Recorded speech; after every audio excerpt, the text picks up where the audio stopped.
मध्य प्रदेश 27 अप्रैल 2020 सोमवार। मध्य प्रदेश की आज की ताज़ा खबर। दोस्त स्वागत है आपका हमारे यूट्यूब न्यूज़ चैनल में और मैं हूं आपका होस्ट दोस्त कुलदीप पांडे। दर्शकों, आज के इस वीडियो में हम बात करने जा रहे हैं मध्य प्रदेश की आज की ताज़ा खबर के विषय में जो निकल के आ रही है दिनांक 27 अप्रैल 2020 सोमवार से। कौन कौन सी खबरें हैं आइए जान लेते हैं पूरी खबरें को विस्तार से। आइए शुरू करते हैं पहली बड़ी अपडेट खबर से जो निकल के आ रही है कोरोना से। मध्य प्रदेश में कोरोना मरीजों की संख्या हुई 2000 पार। 145 नए पॉजिटिव केस, 100 से ज़्यादा मौतें। तो संचालनालय स्वास्थ्य सेवाएं मध्य प्रदेश द्वारा कोरोना वायरस मीडिया बुलेटिन दिनांक 26 अप्रैल 2020 शाम के 4 बजे तक जारी आदेश के अनुसार नए बुलेटिन के अनुसार मध्य प्रदेश में कोरोना वायरस से संक्रमित 145 नए मामले सामने आए हैं।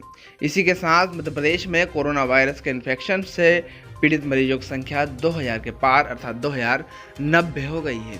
मध्य प्रदेश में कहाँ कितने मामले, दोस्तों एक नज़र डाल लेते हैं कहाँ कितने मामले कौन कौन से जिले में। तो मीडिया बुलेटिन के अनुसार इंदौर में 91 नए मामले सामने आए हैं, भोपाल में 27, खरगोन में 1, उज्जैन में 3, जबलपुर में 16, रायसेन में 2, होशंगाबाद में 2, देवास में 1, रतलाम में 1 और मंदसौर में भी एक नया प्रकरण सामने आया है। मध्य प्रदेश की राजधानी भोपाल में एक बार फिर बड़ी संख्या में तबलीगी जमात के लोग कोरोना संक्रमित पाए गए। इसी के साथ हरदा जिले में भी एक नया पॉजिटिव केस पाया गया है। मध्य प्रदेश में आज तक के दोस्तों आपको बता दें 145 नए पॉजिटिव मामलों के साथ मध्य प्रदेश में कोरोना वायरस से संक्रमित मरीजों का टोटल 2090 हो गया है। इसमें से 1650 मरीजों की स्थिति स्थिर बनी हुई है जबकि 35 मरीजों की हालत गंभीर है। गंभीर मरीजों में सबसे ज़्यादा इंदौर में 26, भोपाल में 4 और उज्जैन में 5 शामिल है। सरकारी रिकॉर्ड के अनुसार मध्य प्रदेश में अब तक 103 मरीजों की मौत हो चुकी है जबकि 302 मरीज स्वस्थ होकर घर वापस जा चुके हैं। आइए बढ़ते हैं आगे, बात कर लेते हैं दूसरी बड़ी अपडेट खबर की जो निकल के आ रही है एमपी के इन जिलों में छूट देने से सीएम का साफ इनकार। दोस्तों मध्य प्रदेश में कोरोना वायरस तेजी से पैर पसार रहा है। इंदौर में संक्रमित मरीजों की संख्या 2000 के पार हो चुकी है। अब तक 100 की मौत हो चुकी है। खास करके इंदौर और भोपाल में स्थिति गंभीर होती जा रही है। वहीं दिनों दिन इन शहरों में आंकड़े में बढ़ोतरी होती जा रही है। सरकार की लाख कोशिशों के बावजूद इस पर रोक नहीं लगाई पा रही है। ऐसे में शिवराज सरकार ने प्रदेश में हॉट स्पॉट बन चुके 6 जगहों को राहत देने के साफ इनकार कर दिया है। मुख्यमंत्री शिवराज सिंह चौहान ने कहा कि 26 अप्रैल से प्रदेश के संक्रमित जिलों में कोई छूट नहीं दी जाएगी। भोपाल और इंदौर में लगातार मिल रहे कोरोना पॉजिटिव मरीज सरकार के लिए चिंता का विषय बने हुए हैं। ऐसे में शिवराज सरकार द्वारा इन जिलों में कोई छूट नहीं दिए जाने के लिए आदेश दिए गए हैं। इंदौर में नहीं खोली जाएंगी दुकानें, वहीं संक्रमित जिलों में प्रभावी ढंग से निपटने के लिए क्राइसिस मैनेजमेंट ग्रुप का गठन किया गया है। मुख्यमंत्री शिवराज सिंह चौहान ने बताया कि शहरी क्षेत्र में संक्रमित क्षेत्रों को छोड़कर मोहल्लों में आवश्यक वस्तुओं की दुकानें खोली जा सकती हैं। शहरों में मुख्य बाजार, मॉल, सिनेमाघर, जिम, ब्यूटी पार्लर, सैलून आदि को खोलने की अनुमति नहीं दी गई है। वहीं मुख्यमंत्री शिवराज सिंह चौहान ने साफ किया है कि मध्य प्रदेश के 6 जिलों को छोड़कर बाकी सभी जिलों में रियायत दी जाएगी। सीएम ने बताया है कि इंदौर, भोपाल, उज्जैन, जबलपुर, धार और खरगोन जिलों में लॉकडाउन में किसी भी तरह की छूट नहीं मिलेगी। हालांकि अभी किसी भी तरह से के पब्लिक ट्रांसपोर्ट का संचालन नहीं होगा। बता दें कि राजधानी में कोरोना का अपना प्रभाव तेजी से फैला रहा है। पिछले 24 घंटों में 57 लोगों की रिपोर्ट कोरोना संक्रमित आने के बाद रविवार को सुबह 29 नए संक्रमित मरीज पाए गए हैं, जिसके साथ ही प्रदेश में संक्रमित मरीजों का आंकड़ा बढ़कर 417 पहुंच गया है।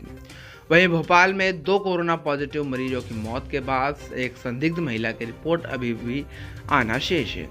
इसी के साथ प्रदेश में इस महामारी से मरने वालों की संख्या 100 का आंकड़ा पार कर चुकी है। वहीं इंदौर 1125, उज्जैन में 103, जबलपुर, धार, इन तमाम शहरों पे हमने आपको अभी बता दिया है। आइए बढ़ते हैं बात कर लेते हैं तीसरी बड़ी अपडेट खबर की जो निकल के आ रही है मध्य प्रदेश के कई इलाकों में आंधी बारिश शुरू, उमरिया में बिजली गिरने से 4 की मौत। तो जिले की पूर्व में संदेश जताया गया था कि पश्चिम की काली घटाएं उत्तर में हिमालय तक दौरा करने के बाद वापस आ रही हैं। काले बादल मध्य प्रदेश के आसमान पर छा गए हैं। मध्य प्रदेश के कई इलाकों में तेज आंधी बारिश की खबर आ रही है।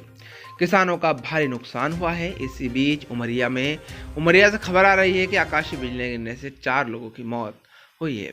महाकौशल बिंद के 6 जिलों में बारिश और ओले, डिंडोरी में किसान की मौत। दोस्तों, महाकौशल बिंद के कई जिलों में रविवार को भी मौसम खराब रहा। उमरिया, अनूपपुर, शहडोल, सतना, सीधी और डिंडोरी में बारिश हुई और ओले गिरे। इससे फसलों और खलिहान में रखे अनाज को नुकसान पहुंचा है। वहीं उमरिया में आकाशीय बिजली गिरने से 4 मजदूरों और डिंडोरी में 1 किसान की मौत हो गई है, जबकि 3 लोग घायल हुए हैं। उमरिया में 4 मनरेगा मजदूरों की मौत। दोस्तों, तेज हवा के कारण कई पेड़ भी धराशायी हो गए। उमरिया में आकाशीय बिजली गिरने से जिन लोगों की मौत हुई वे सभी मजदूर लॉकडाउन के कारण कई दिनों से बेकार थे और रविवार को भी काम पर गए थे। कलेक्टर स्वरोचिस सोमवंशी ने कहा कि मृतकों के परिजनों को 4-4 लाख रुपए की मदद दी जाएगी।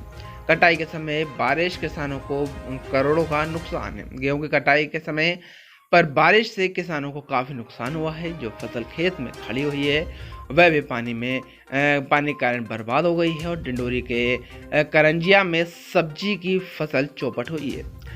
सीधी जिले के भुईमाड़ गांव में रविवार की सुबह तेज हवा के साथ बारिश और ओले गिरे, जिससे सब्जी, आम सहित खलिहान में रखे गेहूं को भी नुकसान पहुंचा है। आइए बढ़ते हैं आगे, बात कर लेते हैं चौथी बड़ी अपडेट खबर की, जो निकल के आ रही है। नरोत्तम मिश्रा की पहल पर मध्य प्रदेश में शुरू हुआ प्लाज्मा थेरेपी। दोस्तों, मध्य प्रदेश के स्वास्थ्य मंत्री डॉक्टर नरोत्तम मिश्रा की पहल रंग लाई है और मध्य प्रदेश भी उन राज्यों में शुमार हो गया है जहां कोरोना के गंभीर मरीजों का इलाज प्लाज्मा थेरेपी से किया जा सकेगा। दरअसल प्लाज्मा थेरेपी कोरोना पीड़ितों के लिए काफ़ी कारगर है, जो बेहद गंभीर होते हैं और उनके निरंतर इलाज के बाद भी बचने की संभावना काफ़ी कम है। ऐसी स्थिति में उन मरीजों को ठीक हो चुके कोरोना पेशेंट के शरीर से प्लाज्मा लेकर चढ़ाया जाता है और इसकी आशातीत परिणाम दिखाई देते हैं। यह पद्धति चीन में काफ़ी कारगर साबित हुई है और दिल्ली में भी इसके परिणाम अच्छे मिले हैं। शुक्रवार को प्रदेश के स्वास्थ्य मंत्री के साथ हुई बैठक में मध्य प्रदेश के स्वास्थ्य मंत्री नरोत्तम मिश्रा ने केंद्रीय स्वास्थ्य मंत्री हर्षवर्धन से मांग की है कि मध्य प्रदेश में भी अरविंदो मेडिकल कॉलेज इंदौर और महात्मा गांधी मेडिकल कॉलेज इंदौर इस थेरेपी के माध्यम से मरीजों का इलाज करना चाहते हैं, जिस पर हर्षवर्धन ने कहा था कि वे केरल भारतीय चिकित्सा अनुसंधान संस्थान परिषद को मेल करके ये सूचित कर दें कि वे सभी आवश्यक गाइडलाइनों का पालन करेंगे और उन्होंने अपने अनुमति मिल जाएगी। इसके बाद मध्य प्रदेश में इंदौर से अरविंदो मेडिकल कॉलेज में रविवार को दी गई ठीक हो चुके कोरोना पेशेंट्स का प्लाज्मा 2 पेशेंट को चला गया है। अब 5 दिन के भीतर इन मरीजों के स्वास्थ्य के बारे में परिणाम देखने को मिलेंगे और परिणाम सकारात्मक रहते हैं तो यह पद्धति मध्य प्रदेश के लिए बड़ी उपलब्धि होगी। प्रदेश के स्वास्थ्य मंत्री नरोत्तम मिश्रा ने ट्वीट करके केंद्रीय मंत्री हर्षवर्धन को सूचित किया है कि प्रदेश में आपके निर्देश अनुसार इस थेरेपी का शुभारंभ हो गया है और उम्मीद है कि आने वाले दिनों में यह कोरोना से निपटने में बेहद कारगर साबित होगा। आइए बढ़ते हैं आगे, बात कर लेते हैं 5वीं बड़ी खबरों के बारे में, जो निकल के आ रही है ज्योतिराज सिंधिया से। ज्योतिराज सिंधिया ने कृषि मंत्री से की बड़ी मांग। दोस्तों, प्रिय कृषि मंत्री, चना और सरसों की खरीदी सीमा 20 क्विंटल करें। दोस्तों, प्रिय श्री कमल पटेल जी, मैं आपका ध्यान प्रदेश के किसानों की ओर एक बड़ी गंभीर समस्या की ओर दिलाना चाहता हूं। हमारे प्रदेश में इस बार चने और सरसों की बम्पर पैदावार हुई है। इन दोनों फसलों की सरकार खरीद की सीमा अभी तक करीब 15 से 14 क्विंटल प्रति हेक्टेयर क्रमशः है। मेरा आपको सुझाव है कि यह प्रयास हो कि कोरोना संकट की इस घड़ी में प्रदेश के किसानों को कि चने और सरसों की फसल की सरकार द्वारा खरीदी करीब 20 क्विंटल तक वृद्धि की जाए तो संकट में से जूझ रहे किसानों को बहुत सहयोग और सहायता मिल पाएगी। ये कहना है ज्योतिराज सिंधिया का कमल पटेल अर्थात कृषि मंत्री से। मुझे आशा है कि मध्य प्रदेश में अन्नदाताओं के हित में शीघ्र ही आपका विभाग इस विषय में सकारात्मक एवं सशक्त कदम उठाएगा। शुभकामनाएं सहित आपका ज्योतिराज सिंधिया। दोस्तों, इस प्रकार ज्योतिराज सिंधिया ने कृषि मंत्री श्री कमल पटेल से यह मांग की है कि जो चना, सरसों और मसूर खरीदी होनी है, जो कि 15 से 14 कुंटल प्रति हेक्टेयर पहले थी, अभी भी है, लेकिन उसको बढ़ाकर 20 कुंटल कर दिया जाए, जिससे किसानों को आर्थिक मदद मिल पाएगी। दर्शकों, तो कुछ जानकारी हम आपको लेकर आए थे मध्य प्रदेश की आज की ताज़ा खबर, जो निकल के आ रही थी दिनांक 27 अप्रैल 2020 सोमवार से। तो आशा करते हैं आपको हमारा आज का विषय पसंद आया होगा। पसंद आया तो लाइक करें और अधिक लोगों तक शेयर करें, ताकि सभी जानकारी से लाभान्वित हो सकें। दर्शकों, आज के इस वीडियो में इतना ही। हम फिर आए होते नए विषय के साथ। जब तक के लिए जय हिंद, जय भारत, वंदे मातरम।